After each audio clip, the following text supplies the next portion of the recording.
আসসালামু আলাইকুম।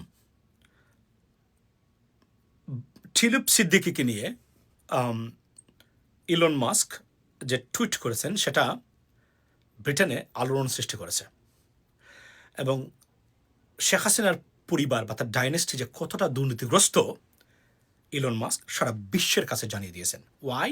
বিকজ আপনারা জানেন যে ইলন মাস্ক হচ্ছেন the most followed celebrity or billionaire in the world. And he will be in the American government at the same time.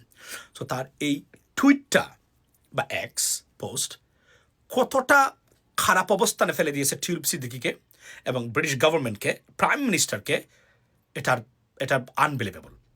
এবং এটা নিয়ে কঠোর সমালোচনা, তুলপাড় সৃষ্টি হয়েছে যে কেন টিলুপ সিদ্দিকীকে প্রধানমন্ত্রী এই পোস্টে বসালেন। তারা বলছেন প্রধানমন্ত্রী জাতীয় স্বার্থ এবং ইন্টিগ্রিটির উপরে তার ব্যক্তিগত পছন্দ বা স্বার্থটাকেই প্রাধান্য দিয়েছেন। এবং এই টুইটে সবচেয়ে ক্ষতিগ্রস্ত হয়েছে শেখ হাসিনা, টিলুপ সিদ্দিকী, আওয়ামী লীগ এবং ব্রিটিশ প্রধানমন্ত্রীর অনেকটা আপনার তার ইমেজ প্রবলেম দেখা দিয়েছে।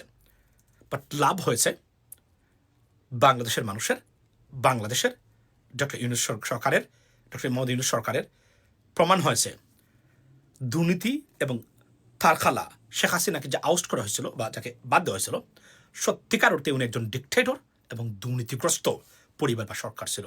সেটা ইলন মাস্ক অর্থাৎ মেঘ না চাইতেই বৃষ্টির মতো বাংলাদেশের জন্য হয়ে গেছে।